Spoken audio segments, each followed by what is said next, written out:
first story starts out with this loser, Yoji Itami, your average otaku spending his days attending anime conventions and spending his life savings on gacha games. Anyways, here's a giant mysterious gate that opened up right in the middle of Ginza, cause life comes at you fast and Truck-kun ain't ending it this time. So basically these Roman dudes and a bunch of monsters start coming through the gate and just wrecking shop, pillaging, and kidnapping. Heck, at this point they might even have to shut down the anime convention. Luckily, Yoji isn't about to let that happen, and he'll kill every last one of the— Oh, did I say he was a loser earlier? That was a bit of a lie. Turns out he's a JSDF Army Ranger, and when his hobbies are involved, he means business. Other than Itami and the police's little resistance, there's nothing really to stop the invading force till the military rolls in and steamrolls the entire magical army. Man, I wanted to see more of those wyverns, but I guess old knight armor doesn't mean much to a bullet. With Japan saved and the Isekai menace destroyed, that only leaves one loose end. What are they gonna do with that giant gate? Well, go through it, of course. Somebody has to be behind that attack after all, and considering how weak they are, it's about time we bring the fight to them. So the JSDF goes in and sets up a base, which gets attacked, and attacked again, and you'd think all these old dudes with the funky helmets would learn their lesson after the first time, but nope, they just keep on dying and dying and dying. Anyways, with like no more able-bodied men left in the kingdom, Japan decides to go exploring and have a look around this amazing new world, which they call the Special Region, by the way. Don't ask me why. And who better to send to explore than good old Itami, along with his team consisting of his equally weeby BFF, this cute tomboy, and a bunch of other actually serious people who I don't care about. Quickly though, our merry band of friends are faced with one of the horrors of this world, a fire dragon who's burning down a forest, no less. What a monster. Smokey would not be happy right now. Of course the dragon must have some reason for just attacking trees and stuff, and oh boy, I think I found that reason. This absolutely gorgeous elf girl trapped and unconscious at the bottom of the well. I'll tell you, she'd light my heart on fire too. Here's to hoping she's 1800 years old. Unfortunately, I can't say the next two girls are. Or are they? I mean, we have this one quiet, bookish wizard girl who's clearly still a kid. Lele, Lele. Lele. We'll go with Lele. But what in the frick is up with Rory over here? I can't tell if she's 13 or 30. All right, let me check the wiki real quick. Oh, 961. Okay, seems legit. Well, the Itami crew shows up at this village and tells them about the recent dragon attack. Not wanting to become lunch themselves, the villagers decide the best thing to do is to evacuate, and the soldier, hoping to gain some brownie points, agrees to help them. They get a good distance away from the village before, BAM! The dragon finds them anyways! Luckily for us viewers, all the commotion finally wakes up that sleeping elf who is, of course, in her birthday suit. You knew we were getting there. What kind of show do you think I'm running here? Through the power of bazookas and badonkas, Itami and the others were able to put that dragon to sleep for good. Or at least blow its arm off. But don't worry about that, I'm sure it won't come up again later. Though the villagers might be saved, it's not like they have a home to return to. So Itami offers them to stay at Japan's base at Alness Hill, where they get to see the wonders of construction equipment. Ooh, and taking baths? Ah! In other parts of the world, the princess of the empire, a spicy redhead named Pina Colada, is starting to grow weary of the dangers Japan's invasion into her kingdom might bring. It's also just about the only task her father, the emperor, is willing to trust her with, since he only sees Japan as a nobody who might be useful in taking out their mutual enemies, and he holds those exact same two views of his daughter. Starting to understand why they call it the special region with all these waifus running amok. Unfortunately for Princess Pina, she's stopped just short of reaching Alness Hill as the city of Italica, which she's staying in, is put under siege by bandits. Fortunately, Itami reaches it just in time to provide her some backup and have a door slammed in his face, which just so happens to be the usual reaction to the girls I talk to. Go figure. Anyways, Pina and her crew don't really have any reason to trust Itami or his strange companions, so she sends them all to defend the back gate and puts herself and her own troops on the front lines. This, of course, turns out to be the most stupid decision she could possibly make, as her troops are quickly overwhelmed by the bandits, and the Japanese soldiers are too far away to know that a battle is even taking place. That is, until the smell of blood in the distance makes Rory horny for some reason, alerting everyone else to the battle at the front gate. Okay, man. Luckily for the defenders of Italica, more help than just Itami was on the way. Japan's got a whole frackin' fleet of helicopters on the way, and oh, they fly into the Ride of the Valkyries, and oh, this scene is so cool. Fun fact, they ripped this scene straight from Apocalypse Now. Like, beat for beat, it is the exact same one as in the movie. Or at least that's what the wiki said when I was researching Rory's age. Anyways, most of the regular soldiers get absolutely bodied by the helicopters, and the dudes with, guns. Bam, boom, boom, pow! There goes every soldier outside of the gate! But what about everyone inside of the gate? Well, in the time it took for all that to happen, Itami and crew had finally joined the fight. While everyone else is taking up positions to move in all stealth-like, the previously mentioned cute tomboy, Kurubayashi, decides to take matters into her own hands and just rushes in there when she sees Rory has already joined the fight. Like, I know they've got this kind of big dude with a Jason mask on their side, but did any of these regular medieval guys really think they stood a chance against a literal demigod and an angry woman with a gun? Common sense here, people. Well, one guy kinda gets it and pleads with Rory to switch sides. After all, with her being a goddess of war, how could she stand with people who fight with no honor? Unfortunately for him, she's not interested and rips him a new one before turning her eyes back on the other soldier. Before they get to finish off all the soldiers themselves, the helicopters are done killing everyone on the outside and they want more! So they get into position to wipe out everyone inside the gate, and Itami runs in to scoop up Rory since she doesn't really know what's happening. I mean, how would she ever see a helicopter before this? Then it's over in a flash and everyone's dead. Blood everywhere. Holy frick, that's awful. But the city is saved! The wounded are tended to, prisoners are taken, Itami cops a feel of Rory and gets firmly smacked. It's a job well done. But it's not over yet. Even though Japan just saved everyone, it certainly didn't look that way to Princess Pina. I mean, if they ever managed to piss Japan off, what could their puny kingdom really do against the metal horses in the sky? This threat, of course, is looming over her head as they go to the negotiating table. It turns out all of her worrying was for nothing, though, as Japan agrees to pretty much all of her demands and only really wants free passage through the city and some trade deals. Japan even goes as far to demand that the Empire treat their captives well. And I'm kind of on Pina's side here. Those guys weren't exactly playing nice by invading your city. So treat them well. Japan even agrees to pull out all their soldiers and gets to pick out a few captives to bring back with them. And let's talk about those captives, because let me just say, Itami is a man of culture. He saves all the waifus. Even this harpy one. Who knows what might have happened to them if they were kept as prisoners of war? Man, I keep forgetting he's supposed to be a weeb. It's almost like it's not a very important detail about him and only exists to kind of make him a self-insert or something.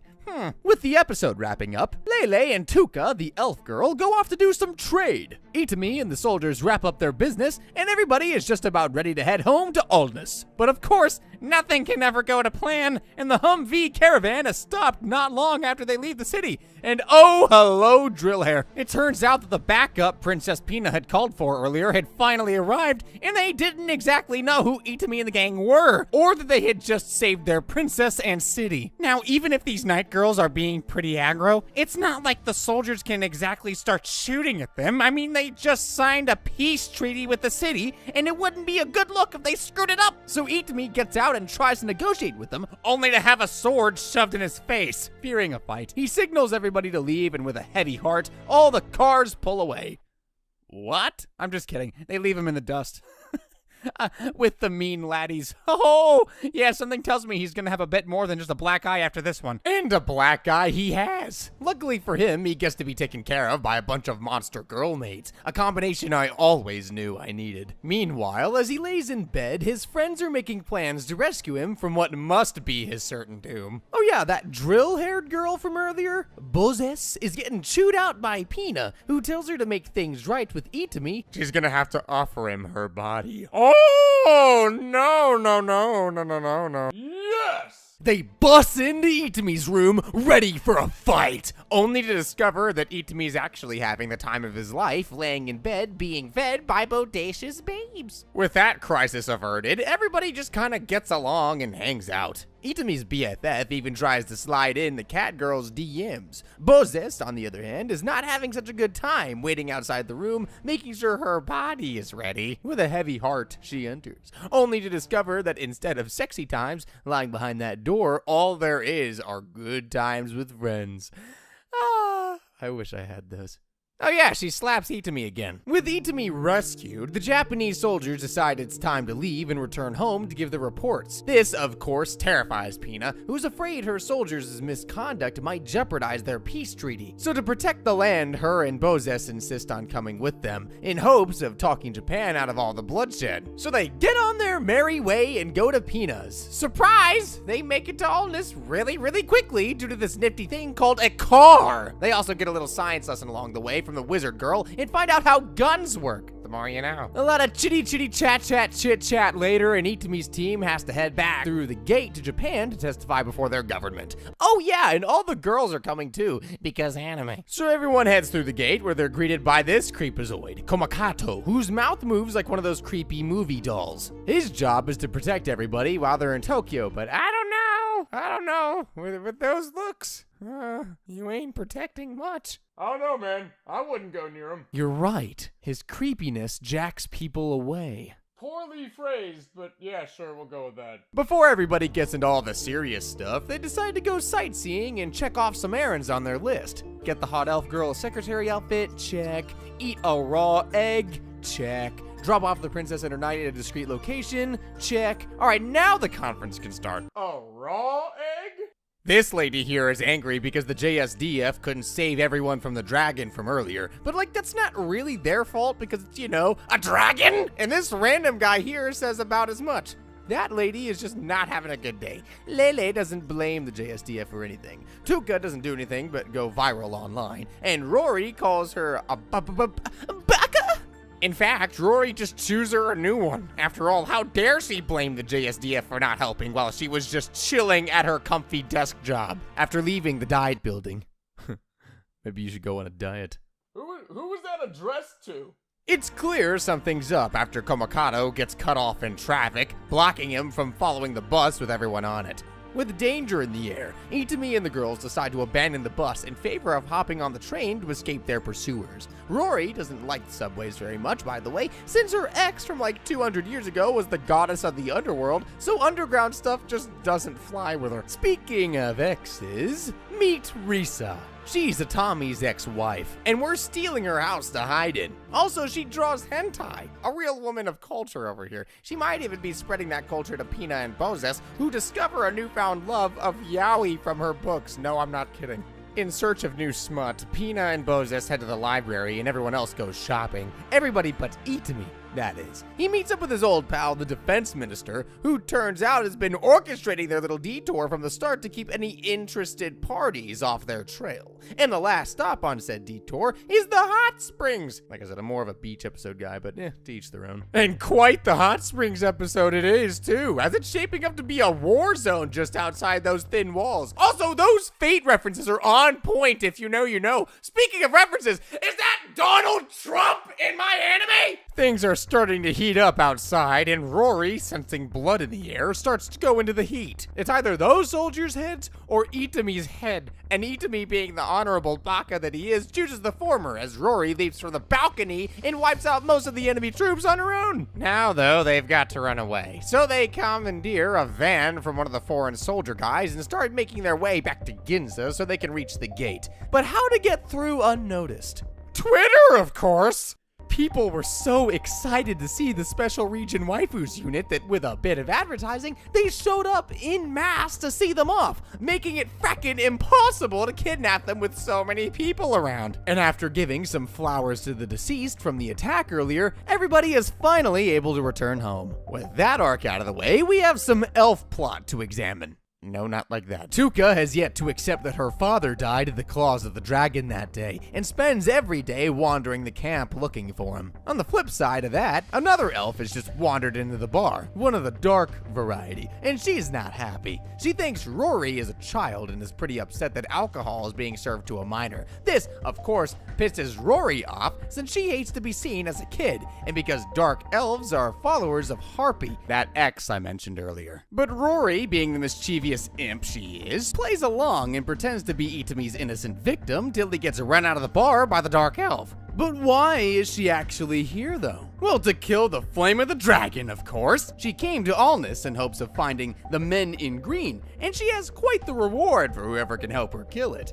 A giant diamond and herself. I'd say that'd be a tough pick for me, but I think all of you know which I'd choose. The diamond. I'm allergic to elves. She tries her best to get the soldier to understand her, but it's just not working out. Since nobody but Itame really speaks the world's language, that's kind of a hard thing to do. Luckily, after kicking a bunch of sleazy dudes in the nuts, she gets arrested and finally gets the chance to communicate with them through Lele. And after some deliberation, everyone decides Itame is the best choice to send to kill the dragon. Holy frick, why'd it just cut to one of my thumbnails? So the naked hunk sipping wine is none other than Pina's brother, Prince Zorzel, and the girl he's unceremoniously getting it on with is the chief of the warrior bunnies tribe, Tayul. Zorzel might not be the greatest guy, but at least he's not racist. Yeah, and at least I'm not a toaster. That's not really saying much, man. His attendant tells Zorzel about a meeting that's about to take place between Japan and the Empire, in which it will be discussed which of Japan's imperial hostages will be released, and Zorzel wants in. Leading the negotiations is this suave fellow, Sugawara, who's even got the little girl swooning. Not too sure if that's an accomplishment or a crime. Hey, crimes can be accomplishments too. The Holocaust? Holy frick, you can't just drop that! Tell that to America when they drop those 2 bombs. Stop! Calm down, man, you're on a frickin' warpath! The faster you get canceled, the quicker I can go on vacation. Okay, well, aside from that little tangent, I'm sure nothing's gonna come of the little girls falling in love with Sugawara in the future.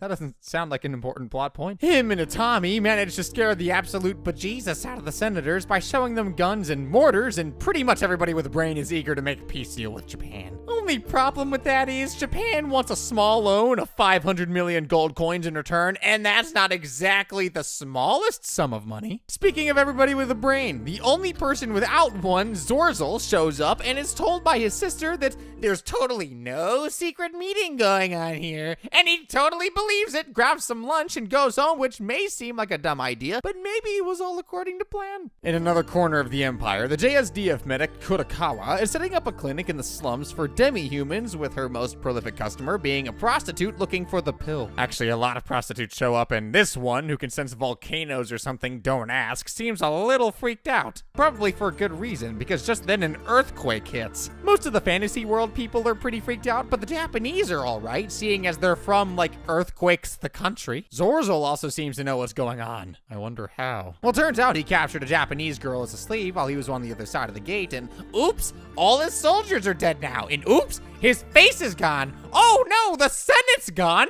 Yeah, probably should have thought that through, but you live and learn, I guess. At least all that violence is moving the peace talks along. Unless this other royal family member who really doesn't matter too much has anything to say about it. As you might remember from last time, Tğɪᴄ has some serious daddy issues. So when she finally starts to come to her senses after Yao, the dark elf also from before, tells her that her father is dead, Itame shows up just in time for her to start hallucinating him as her dad. I mean, personally, having a hot elf girl jump into my arms and calling me daddy isn't on the things that I wouldn't want to happen to me, but Itame doesn't seem all that happy about it. All according to Yao's plan, Itame is forced to agree to help her kill the flame dragon in hopes that its death might bring Tğɪᴄ back to her senses. Now, turns out that Zorzel's been made the crowned prince and might very soon inherit the empire. Ha! That can't end well. All according to Keikaku. Turns out Tayul, that bunny girl and Zorzel's plaything from earlier, had been plotting this all along in hopes of provoking Japan into destroying the empire and avenging her race of bunny waifus.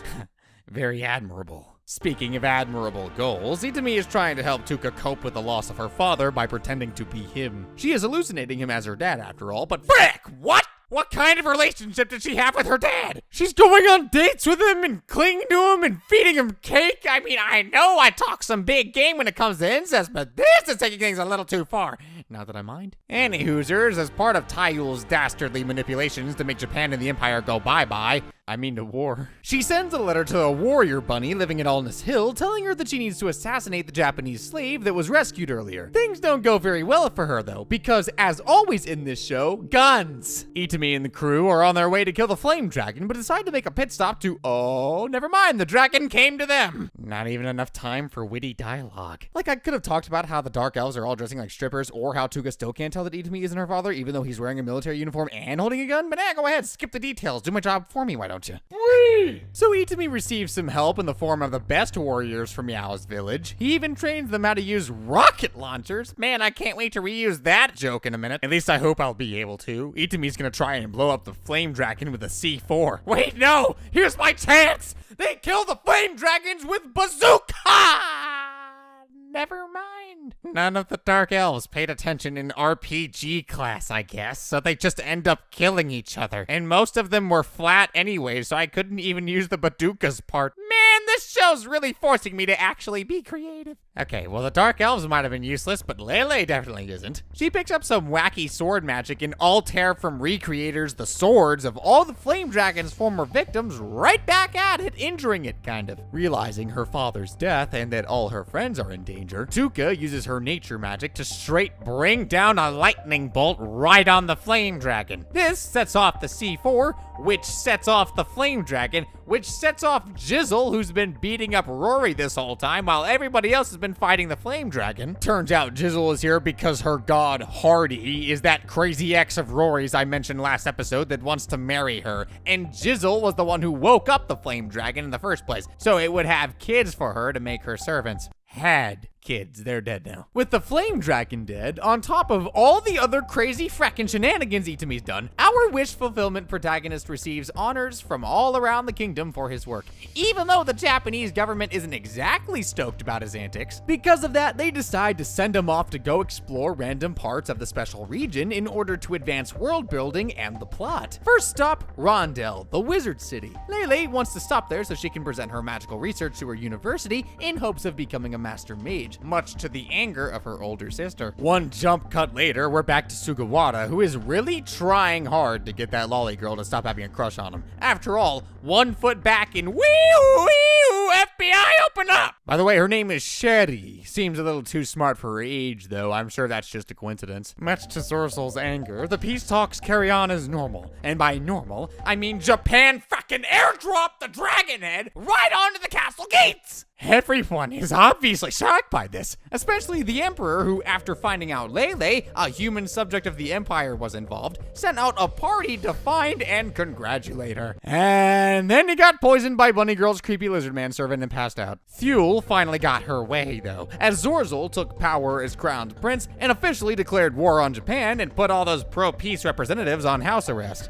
Back in Rondell, everyone is sitting around having a nice chat, talking about how much better Lele is than her sister, even romantically. Turns out, because she slept with Itami 3 times, that means they're technically married in this world. He slept with the elf that still calls him daddy. And he didn't sleep with the 1,000-year-old woman because now that would be crossing the line. Okay, her sister is jealous and challenges her to a magic duel to prove she's better than her at, well, fracking anything. The two duel for a while, and things aren't looking amazing for Lele when an assassin comes out of frackin' butt-frick nowhere and tries to kill her. But Pina's people from the capital come out of nowhere as well and save her. Turns out she's been getting famous fast, and a certain egotistical somebody really doesn't like that he's having to share the limelight with her. And that certain someone's about to bring out the guillotines as well. Check this out. Zorzel just passed a law allowing him complete control over the Empire in order to secure his own power, resulting him in arresting his opposition left and right. Poor Sherry even lost her parents. Even Sherry herself was about to be killed if not for Sugawara, who's being put on more and more watch lists by the ticking second, accepting her marriage proposal. Cutting back once again to the A plot, Lele is still trying to dodge assassins and get her degree. Wish I could say the same. You wish you could dodge assassins? No, familiar. I want... Turns out the one who's been after her this whole time is a guy called the Piper. A Pied Piper assassin, huh? Please tell me the creators of Gate watched Shrek Forever After. There's also these annoying little goblin guys who are just the stupidest little creatures. First, they get tricked into attempting to assassinate Lele by the Piper. Then they get tricked by the Piper again into thinking they're defeating Lele by getting her to wear armor on the day of her thesis presentation. Luckily, they're being followed by this totally innocuous brown-haired side character girl. Putting all that aside, Lele finally gets to give her presentation, and tensions are running high considering she gets splatooned if her ideas suck. Just then, she's attacked by an assassin, only for that assassin to be immediately blown up by a room full of mages. It's kind of like trying to rob someone at a gun convention. Turns out the real Piper was that random brown-haired girl, and she's kind of an idiot. She completely screwed the pooch and accidentally got Lele to wear armor to her speech instead of not wearing armor. All this was done in order to appease Zorzel and make it seem like her master, Princess Pina, was actually loyal to the Empire. Pina definitely was in need of that image boost, as she's been arrested by Zorzel. She might have a hope of rescue, though, as Japan is preparing to invade the imperial capital to rescue all of the captured Senate members and their families. As usual, they curb stomp just about everybody and absolutely scare the pants off of Zorzel, although it doesn't seem very hard to get his pants off. Ha! You're one to talk. The JSDF frees all of the prisoners and secures Jade Palace, taking some absolute freckin' W's. Someone who's not going to be taking a W is Zorzel, who just been manipulated by Taiyul into sending his entire guard away to go and retake Jade Palace. Someone who just took a massive L is Princess Pina, who's been dressed up as a slave, the sexy kind, and is still locked up in prison under the palace. But Itami is on his way to rescue her with the power of friendship. Itami, the girls, and everybody on his team from before hatch a plan to sneak into the palace by disguising their jeep as a wagon pulled by Itami. They use Lele's fame to get in, and Yao takes out the guards by distracting them with her assets. Frickin' foolproof plan here. Zorzel isn't going down that easily, though. He's kitted out an ogre to make him bullet resistant, but not sleep magic resistant. They save Pina, make Zorzel piss himself again, and even manage to grab and stabilize the Emperor as a bonus. To add on to the fairy tale ending, Pina is made the crowned princess of the Empire, and everybody has a party. I miss those. Plus, all the ships sailed. Moses is even pregnant, except for any of the ones with Itami, who's still resisting his entourage of women for some reason. This loser even finally goes to his anime convention. Who would do that? He can't have nice things, though, as all the girls show up and then he gets arrested. The end. Ah, truly one of the shows of the greats.